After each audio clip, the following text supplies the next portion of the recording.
to my courtyard. I am here today with our very special, fabulous guest, John Balletto of Balletto Vineyards, the proprietor, and also as always, our industry analyst, Jacques Brix, is here with us today. And we are enjoying a 2018 Balletto Pinot Gris. Usually we start the program by pouring it, but we just couldn't help ourselves. So we jumped into this.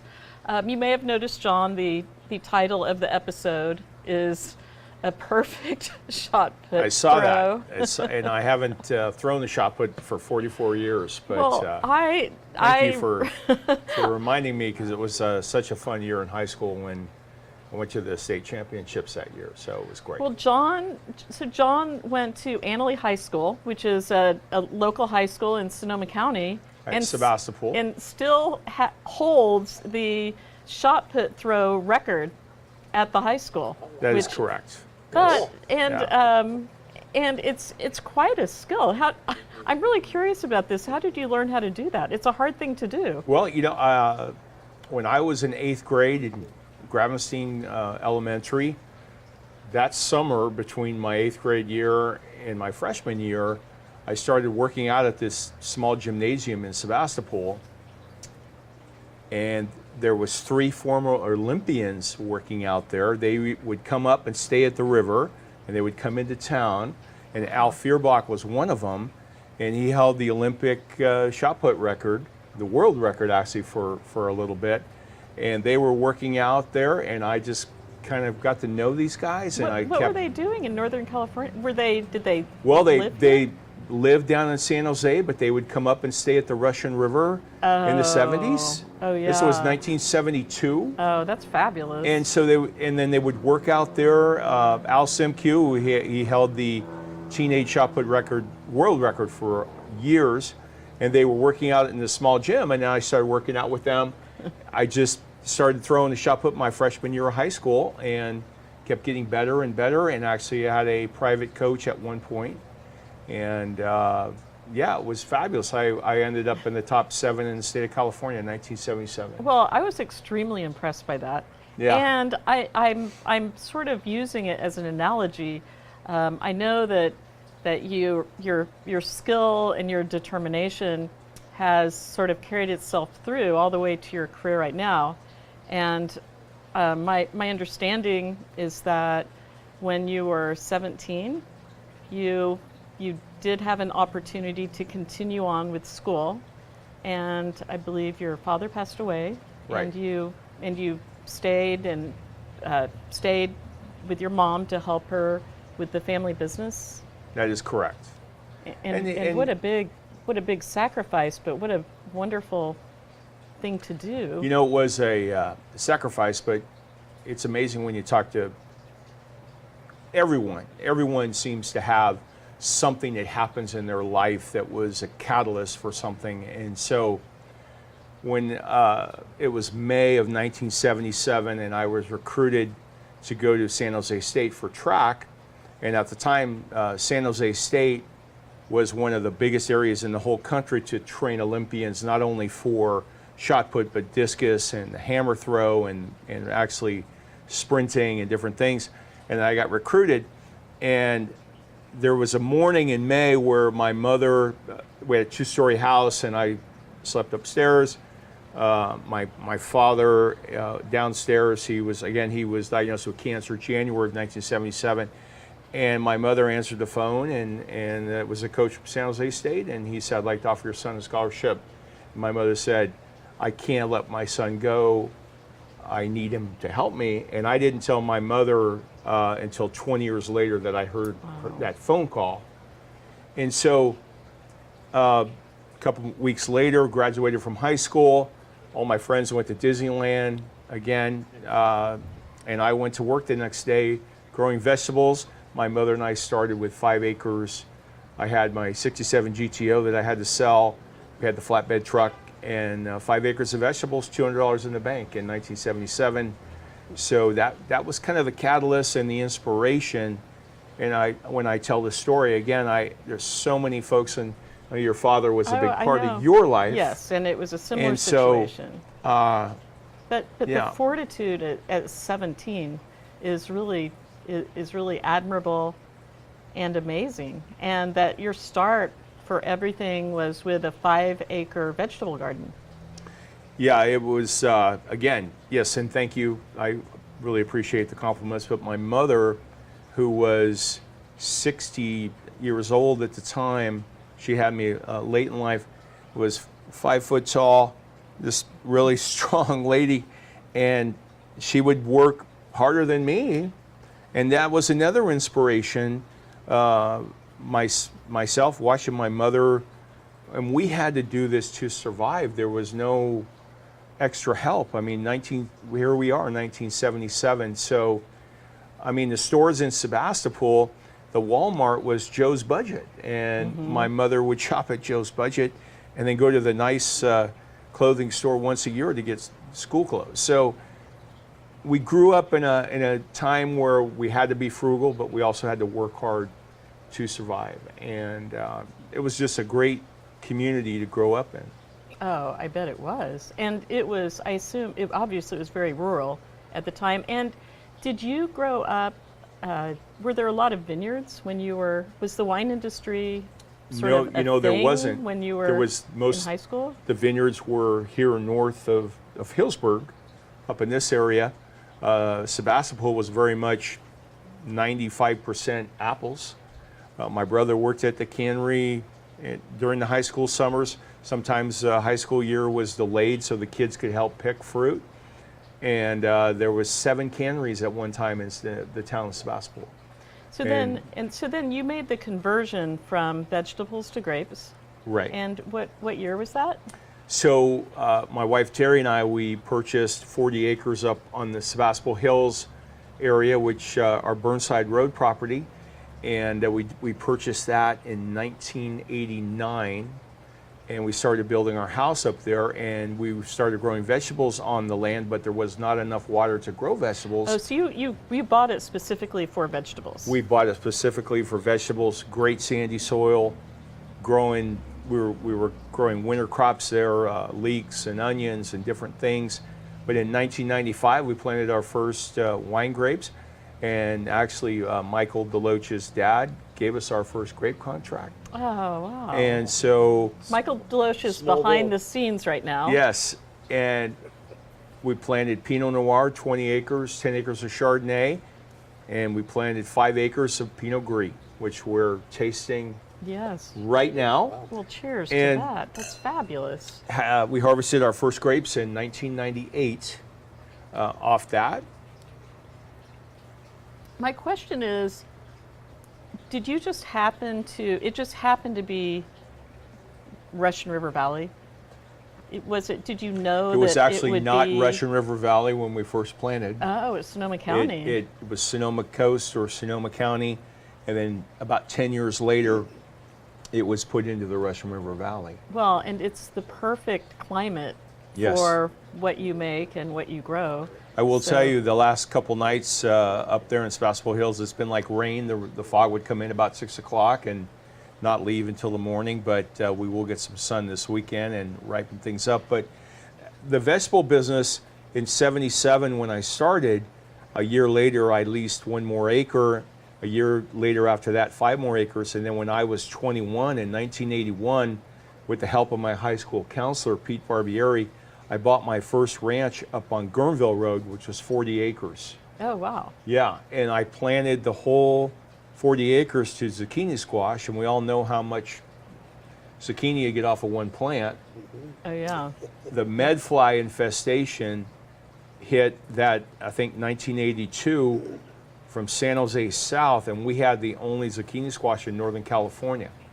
And we did very well, and with that great year, were you selling to like specialty restaurants? right. And so it was after prestigious... that year, we purchased more property, and we started growing specialty lettuces, baby spinach, different things like that. We ended up with our salad packing line.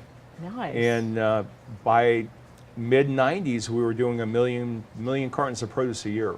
Were you involved in the marketing aspect as well? That was all I was. So I was did involved all- in the growing side, but I had many people working for me on that. But the marketing side was the big thing. There was 3 of us that sold in the morning. We started about 4 o'clock in the morning, and by noon you have all the vegetables sold. We had our own trucking company. We had our own cooling area, distribution center, and around 1985, the Safeway stores came to me and said, will you plant more of this stuff for us? And we kept growing that. And at our peak, we were about 800 acres of vegetables in Sonoma County. And then we contract farm with other farmers in Salinas, Watsonville, Coachella Valley, and Imperial Valleys. So we had a full 12-month-a-year production. So that was basically your first career. Yes. Was vegetables. Yes. Now, I think it's important to remember when we're talking about Sebastopol and Russian River Valley, our county is all about the marine layer or the fog, and the significance of where you planted your fruit is that it's a very cool climate region, right. And it turns out to be one of the absolute best places to grow Chardonnay and Pinot Noir. Yes, and we have our Cider Ridge Chardonnay and also and on our that note, Sexton Hill that we want to hopefully taste soon. And absolutely right. And the most wonderful thing about that area, it's the Gold Ridge soil. And are we on hold right now? Oh no, we're looking at your map. Okay. Oh wow, that's fancy. Yeah, so we have many different ranches up there. Our Sexton Hill Vineyard is on about a 40% slope. Oh, on a 40% slope? Chardonnay's over there. And it's an absolute wonderful, wonderful piece of property. And we have Calera Pinot. We have 7 different Pinots up there. Calera, Mount Eden, Swan Clone, some Dijon 667, and is the Calera, that clone I assume is from the Calera winery, correct? Is yes. that the, so yes. did you Well, we were able to get the vines from a nursery 10 years ago. Wow, I love Yeah, Calera. it's really tough to get them now, but we were able to get them. And then this Chardonnay that we're drinking right now is our Cider Ridge Chardonnay. And what we did 10 years ago when we were planting the vineyard, we put it out to our wine club members on naming the vineyard. And they came back with all these different names. And so Kevin O'Neill, who sold our wine in Montana, he won the contest and came up with the Cider Ridge Vineyard. So that's where our Cider Ridge Pinot. And this has the Z clone in it, which has it's like a touch of honeysuckle. Taste and it. then we've got the Wente clone, and then we have the Robert Young clone. And the Robert Young, again, up here, the Robert Young Vineyard, we got the vines, we grafted the vines, the budwood from their vineyard a long time ago. And so clearly you have some very, very good relationships in Sonoma County. Yes. Because you have some clones that are not very easy to have access to at all. And again, for those of you who are just joining us, we're with John Balletto from Balletto Vineyards, and we are tasting the Cider Ridge Chardonnay. Oh, is that Pinot Gris? that's Chardonnay right there. Chardonnay? Yes. Look how small the berries are. Yeah. Wow, look at that sandy loam, huh? Yes. Wow. So that's a sandy, silty loam right there. That's beautiful soil. It is beautiful Yes. soil. Yes. And what vineyard are you in right now? So that's at Occidental Road. That's where our winery is. Oh, yes. Yeah. And that's Clone 4 Chardonnay. Now, I am a very loyal wine club member, and I don't belong to very many wine clubs, but I'm a huge fan of all of your wines. And John's winemaker, Anthony, is extremely talented, but I think he has a very elegant winemaking style. You know, nothing's huge. Things are very well balanced. And even this Cider Ridge has some nice, rich components, but your wines are never cloying at all. Well, Anthony has been with us since 2007. He actually lives, he's your neighbor here, just a couple Yeah. blocks over. And this is his 14th vintage now with us. And yeah, the wines are fantastic. In fact, the Cider Ridge Vineyard and the Sexton Hill Vineyard, he helped design the clones and different things that we planted there. And he likes to make the wines with lower alcohol, between 13.5 and 13.8 that's kind of the sweet spot on the Pinots and the Chardonnays, and he does a great job for us. We are so blessed to have him be part of the team. Yeah, he's a great guy too. Yes. Yes. So do you live on the original 40 So acres? so that I you live on bought? the original 40 acres on the Burnside Road property. We also make a Burnside Road Chardonnay and a Burnside Road Pinot, and then a lot of the Pinot that comes off of there, the Pinot Noir, goes into our Russian River also. And it's a pretty good sized vineyard. All that Sebastopol Hills, we have about 120 acres up there now. So between Sexton, Cider Ridge, Burnside, and then my daughter, we just planted some grapes on her property on Sexton Road. So we call that Sexton Valley. Well, and you're a true family operation. We are, you in and fact, Terry are very.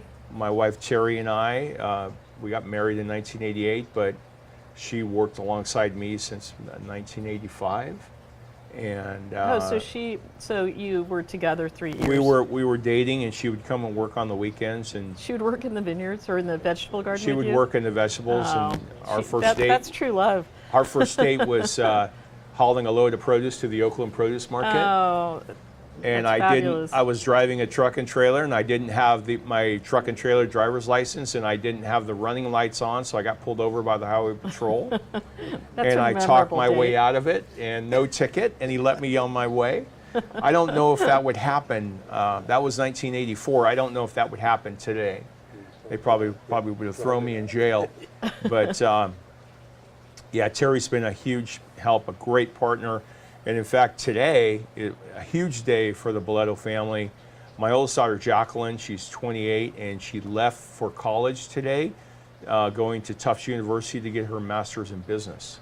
wow. And so she's going to be gone for 2 years, and we are going to miss her. Oh. And then her younger sister accompanied her, and they're going to have 5 or 6 days in Boston together, and then Katerina's flying home, and Jacqueline's going to be going to school there. So Well, and Jacqueline has done an amazing job of not only running the tasting room, but getting the new tasting room sort of designed and together.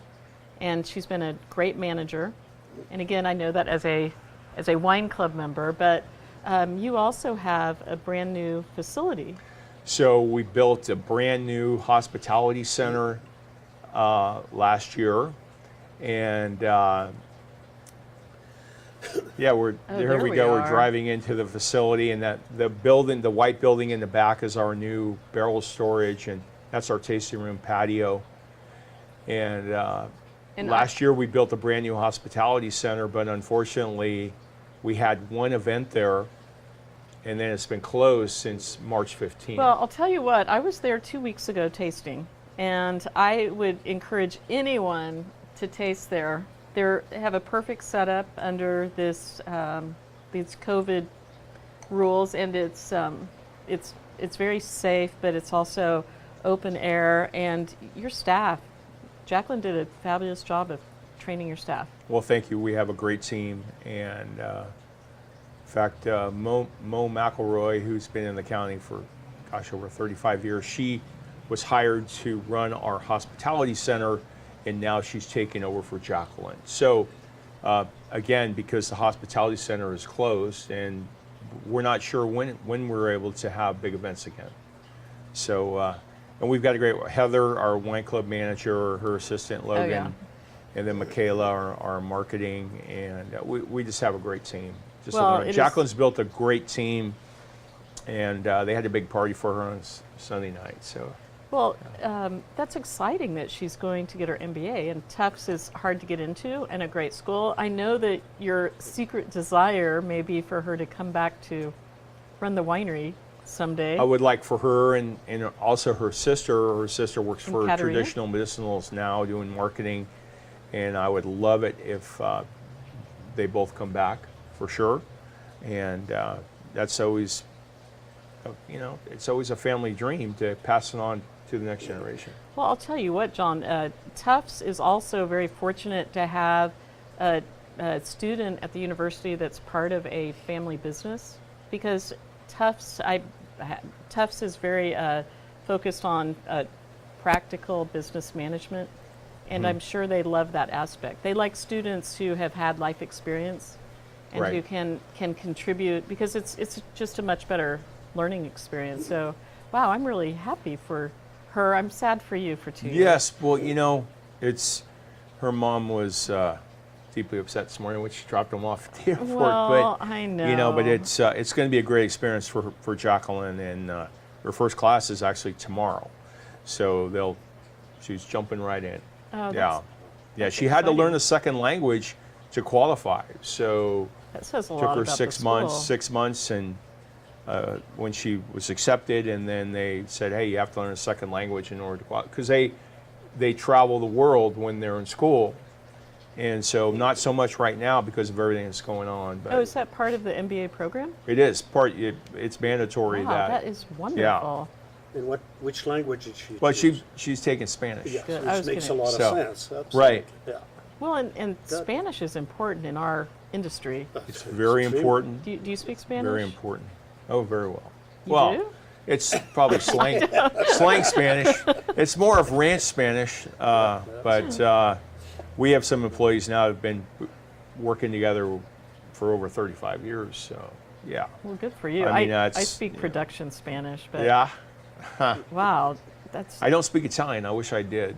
Well, it's never but too it's a late. very similar Yes. language. both romantic Yeah. languages. So how was it to convert from vegetable to vines? What's the huge difference? Right, so 1995 we planted the 35 acres, and then the plan was to go ahead and every couple years we were going to plant 20 acres just to become diversified. Yeah. And so we had a major crisis happen in 1998. We planted our vegetables in March, and the rains came along and flooded them out. April, they flooded them out, and in May, it flooded out. We Oh, had 3 El Nino rainstorms El Nino year. that year. That's right. And so that really affected our business, and our bank wasn't too happy with us at the time. So we had to decide if we were going to take this beautiful land that we've acquired over a 25-year period and start planting wine grapes, or sell the land, or move our company to the Salinas Valley. So we had basically 3 choices. Oh wow, and that's a huge And so, decision. so that's how we did what we did. We borrowed more money and started planting wine grapes. Again, we had some great contracts, but Sideways was a few years before that. So the Pinot Noir was things were heating up. Things were good. Contracts were easy to get back then. And so that's what we did. And we actually sold our vegetable company in 2001 to a family in Salinas because we had a great marketing arm, and we were producing and shipping a lot of cartons. Well, it sounds like you also had the infrastructure in place. You already had the trucking and the delivery. We had yes. We sold off contracts. the marketing, the labels, all the trucking companies, all the cooling, but we kept the building and all of our land to plant wine grapes, and that's what we did. By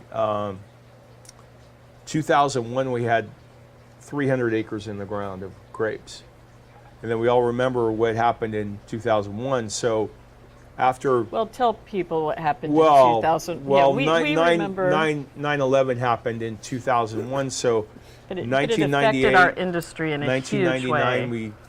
we were planting. In 2000, we were planting wine grapes. So by 2001, the spring of 2001, we had 300 acres planted. And then 9/11 happened that year in September. And basically, that was the first vintage of Balletto wine, was 2001. Yeah, and our industry really shut down for Basically, 6 months. Everything stopped in the wine industry, which people. yes. Sorry, go on. That's exactly correct. So It was we crazy. we sold all our grapes that year. We made 400 cases of Pinot and Chardonnay, which we still have some of them which is great. We still have some of them in our cellar, and you could not be a new label coming to market. That was the most difficult thing there was. We really didn't start selling the 2001 wine until 2003, and we did not increase production until 2005. Again, Sideways came out in 2005. Things kind of exploded, and so we went from 400 cases. Now we produce about You started with 400? 400 cases, and now we're about 26 to 30,000 cases, depending on the year. Anthony handpicks about 10% of the acres for him, and we also make a great Rosé Pinot, and so we have 8 vineyard designate Pinots, 4 vineyard designate Chardonnays, and then a Russian River, and then a Teresa Chardonnay. Well, So- one thing I would recommend for anyone who's purchasing the Balletto wine or becoming a wine club member, it's a winery where if you line up different vineyards of Chardonnay, they're very different. None of your wines have subtle differences. When there are 4 different vineyards side by side, they all have distinctly different qualities. Right. So it's not, occasionally you go to a winery and everything sort of tastes the same, but I found that to be true with both your Chardonnays and your Pinots. Everything is extremely distinctive, but you have the benefit of choosing which vineyards and choosing the best lots. Well, that's a great picture of our Cider Ridge vineyard. Oh, that's beautiful. Wow. So great. It's a beautiful site, just a spectacular site. And it has a northeast facing slope, so we get the morning sun. There's our Burnside Road property. Again, that's plum trees lining the driveway up to our house. And yeah, we've got some great vineyard that's sites. beautiful. Yes. Sexton Hill. That's pretty steep. Sexton Hill, about half of it, you couldn't plant it today because of the slope. Oh, because And- of regulations. Exactly. So pretty fortunate we got that planted in the right time. Yeah. Wow. Well, it's lovely property. Yeah. Okay, and now Well, this is our 18 barrel Pinot. 18 barrel. Now, how did you come up with the name? We 7 years ago we sat around a table and this took about Oh, a month to come up with. wow. We wanted to make a Pinot that stood out. We wanted to make something different. This Wow. Pinot it's 33% Sexton Hill, 33% Oh, my gosh. Cider Ridge, and 33% Burnside Road. Wow. Yeah. And we only make 18 barrels a year. Well, and Anthony again he chooses which barrels he wants. That is correct. And within a lot of any wine,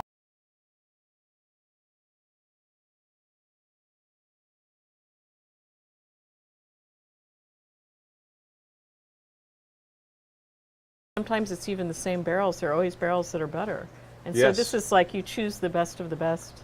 Exactly. Wow, I haven't even tasted And it our yet. 16, Oh, there.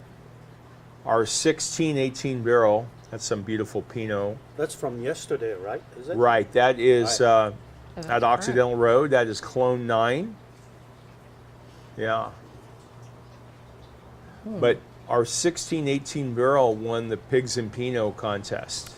Well, thanks. Yes. You've won so many things. So, And actually, sorry, I'll put in my little. John and I were I won the best white wine at the Harvest Fair the same That's year right. you got best red wine. So Right. I had my moment in the sun with Balletto, which was very exciting.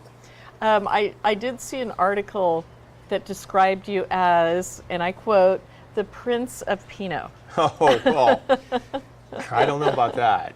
But Well, there is a It's big in article. the article, so it's Wow. got to be Well, true. you're winning all sorts of awards, and the Pigs and Pinot thing is huge because it's Pinots from all over the world, basically. well, my responsibility. We have so many different vineyards and so many different clones of Pinot to choose from. But honestly, we have a great winemaking team and a great staff that helps put it all together. Well, one thing I love that I've witnessed myself, it seems like every time you win something, you're really excited and surprised. Like the Pigs and Pinot thing, and I know, you don't expect that to happen, and it's such a wonderful surprise when it does. Well, sometimes I think, not just myself, but all of us who are in the industry, you got to pinch yourself once in a while because Yeah. look where we are. Here we are in Sonoma County. We're growing grapes, we're making wine, we're sharing it with friends and family. My God, I know. I we're, mean- we're so lucky. we're so fortunate, but yes, we have to work hard in order to maintain the quality. We have to do things correctly, we have to do them on time, but at the end of the day, we're all very fortunate. Oh yeah, and at the end of the day, so, we're yeah. enjoying good food that's local, Yeah. and we're drinking great wine. I mean, my mom was 16 years old in 1932 in Oklahoma. They lost their farm in the Dust Bowl. She came across the United States to live with her sister in California, and my mother taught me, save your money and buy property and do this. And my God, they had to worry about what they were putting on the table for dinner that night. I mean, yes, we work hard, but we're also very lucky. And the other thing about the wine business compared to the vessel business, the vessel business is a very competitive, cutthroat thing, because you might, and this is a true story, you might have 2,000 cases of lettuce to sell that day, and the market will be $8, and somebody will offer you $6, and you say no, and then they call back and offer you $7, and you say no, and then they call you a few, names that you can't repeat. And then at 9 o'clock, they'll call and say, well, I'll take it for $8. I mean, that was the vegetable business, just a cutthroat thing. But honestly, I would say 98% of the people in the wine business in Sonoma County, they want to work together. They're friends. If you have a problem, they want to help you. that's true. And I mean, that's a big deal. That's a big deal. So how can you not love it? I tell my kids, it's here. I hope you come back and enjoy this. It's a great way of life, great way to raise a family.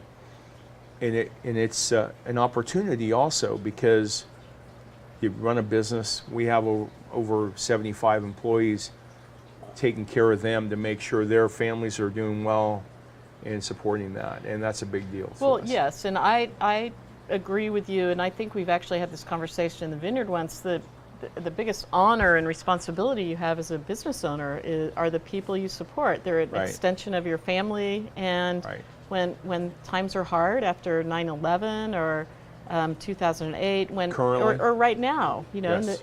it's the first thing that always matters is family and the extended family. Exactly. So that's an important. One thing that I really think people don't understand about the wine industry, especially for you, more so than me or Anthony and I work hard, of course, but you as the owner of these vineyards and a grower and a farmer at heart, I've seen you during harvest.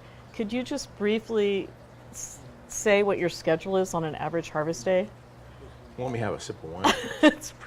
It's amazing. This gentleman works Yeah, so- very hard.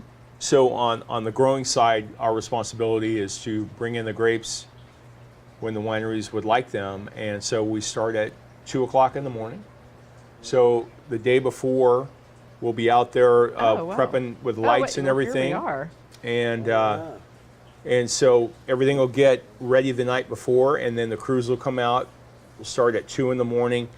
We set up a scale, so we weigh every bin or gondola that comes in, so that way the crew knows at the end of the day how much they picked, which is very important. And so right there you've got someone there sorting the grapes out, getting the leaves out of there to make sure we bring in the best quality. So 2 in the morning start. usually get done harvesting 11 o'clock that day or noon or so. But- And then now we're planning for the next day already. Got to recon the day and then get everything set up. And then my job is to line up all the harvesting. So, and then also then I'm out there with the crews from start to finish and then line up the harvesting for the next day. Yeah, John is physically there doing it. You're Right. and you're the maestro who orchestrates everything. You know, It's pretty I love it. complicated. I hope I know you do. I hope I can do this for another 5 or 10 years because I love it, especially things go right and we get a lot of work done and everything like that. At first it was difficult picking with lights 7, 8 years ago, but now the employees love it because it's cool of the day Yeah. and we can get a lot more work done early and we've got it pretty much dialed in. Yeah, And this is that's a big deal. And this is a fairly new development. It's becoming a standard in the industry. It is. The but- wineries like it when the grapes come in cool. They don't Oh, have yeah. to. Yeah. Oh yeah, absolutely. And it is easier on the workers, but it's that video footage is Yeah. fun to see. I had a question about, as a grower, that do you kind of pick and choose the wineries that don't buy your grapes? Well, of course he does. Well, I mean, it's your baby I'm that's a going little to somebody tiny else, I'm a right? little tiny winery that buys grapes. I'm joking around, but Well, again, relationships are big, especially in the wine business. And yes, we do a lot of business with people that in wineries that we love to do business with, and they work together very well.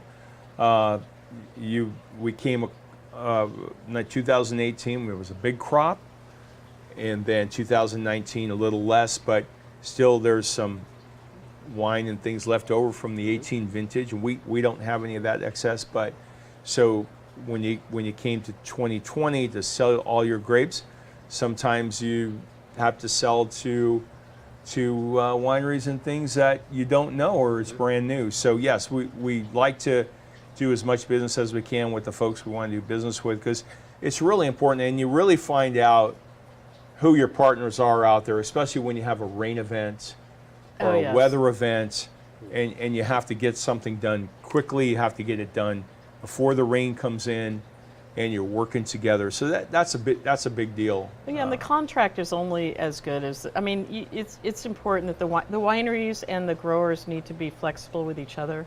We always have a saying: if you have to open up the contract and read it during harvest, there's a problem. Exactly. But we're very fortunate. We've got some great partners. But again, in our industry right now, there's some changes happening. There's some consolidation and things like that, and so Tell people what you mean by consolidation. yeah. So you've got right now, Ferrari Carano was just purchased by the Foley family. Yeah, so everybody's getting I'm sure bigger. that's going to be great. I know Mr. Foley is creating a nice portfolio of different wineries and things like that. But again, a great family business, and Mr. Carano passed away. So Yeah, so the big sold it. people are getting Yeah. bigger, and some of the small Yes. people.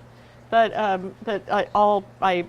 I have to tell you, it's pretty amazing because some of the larger people you sell to. What's a large winery you sell to? I know there are a lot of them. Sonoma-Cutrer. Okay, Sonoma-Cutrer. So Mick Schroeder, who's a fabulous Wonderful. winemaker at Sonoma-Cutrer, I can guarantee you that the quality of service that he gets from you when he buys your grapes is no different than the quality of service that I receive when I buy your grapes. And Yes, I only absolutely. buy 3 tons, and Sonoma-Cutrer must buy a lot. So, yes, but you're absolutely right, but and we and strive on you, that. You treat everybody's important. Yes. And So we have my saying, and I've got big signs all over the tasting room, all over warehouse. It's one customer at a time for life. That's our motto. oh, I love that. Yeah. Very nice. Yep. That's wonderful. So going back to our original conversation, which was you were 17, you learned a lot. You held the record in the shot put throw. What would you say is the biggest quality that you've maintained that's allowed you to go from being a 17-year-old and starting to work hard to doing what you're doing today? Never give up. I have it on my door. You do? Never give up. Wow. When in 1998 was 77 was hard getting started, but 1998 was also, I mean, basically, when we had our first 3 crops get wiped out, our bank called me up on a conference call when it was raining and said, we're foreclosing on your loan. And a good friend of mine wrote me a check for $1 million and said, unsecured, and said, pay me back when you can. That's a true story. Wow. So, never give up. That's the advice you'd give. Paid him back young in 3 person. years, and we never gave up. So I think we're in one of the greatest countries in the world. So for I opportunity, agree with that. and again, going from vegetables, people ask me that all the time. Isn't the wine business so much more romantic than vegetables? But vegetables got us to a point where we could plant wine grapes and be in that business, and we're doing very well. But we're doing very well because we have a great, my wife Terry and our family, and then all of our employees. We must have 40 or 50 people that have been there 10 years to 35 years. So Well, we really strive on that. Well, and you have 2 fabulous, smart, industrious daughters who Yes, will take over the reins someday, perhaps. That's exciting. we hope so. Yes. So, in closing, I would encourage anyone to visit Balletto if you are ever in Sonoma County. I would say it's a must stop. And again, it's the wines are amazing, the hospitality is great, but wow, this is my new favorite Pinot. Oh, fantastic. Absolutely delicious. Me too. Isn't it great? I opened it, I tasted it first, I said, wow. It's so good. And you also have sparkling, and I believe you've won a lot of awards We on do. that. We have sparkling. You know, that was a story that my wife Terry loves sparkling. And Anthony, this is, 2010 was our first vintage. So in like 2006, let's see, he started in 07. So it'd be 2008. We came up for a meeting, and he had a stack of papers, and he wanted to present us to make it sparkling. And I said, well, we got to do it. And I said, well, when we can release the 08? And he said, well, not until probably 4 years. I said, well, we got to start it right now. Terry wants it now. Yeah. So that's what we did, and started with the sparkling, and that is a celebration wine. It's a great thing to have if you're having a wine club dinner, or just a winemaker dinner, or just getting together with friends. And that's another thing why I so love the business. So. Well, you've done a fabulous job, and I again, you're the epitome of a family-owned business that is in the business of wine, and thank you for all that you've done for Sonoma County. Oh gosh. I mean, you really have. We all got to, giving back to this wonderful place is easy, because we have so many great community members, and thank you for all your support. Oh, absolutely, and I look forward to buying a little Gewürztraminer this year. Yes, yes. In fact, we got a little sugar tiny sample. gross. It's 21 Brix, but Oh. I know you don't pick till it's like 26. I so. know. Okay, that'll be an ongoing conversation. It's okay. It's okay. Yes, he doesn't have on his door, it's okay. I can guarantee you that. So John, thank you so much. This Oh my wine is gosh, my wonderful. pleasure. And, I'm honored to be here, especially on your porch here, and you have such a wonderful spot here in Hillsburg. And gosh, come visit the Selby tasting room. Oh, absolutely. Yeah. And I will be seeing you in the vineyards within the next week or so. Great. Okay. Thank you, John. Thank you, Jacques. We will see you next week in the Courtyard. All right. Stay safe. Wear a mask. Stay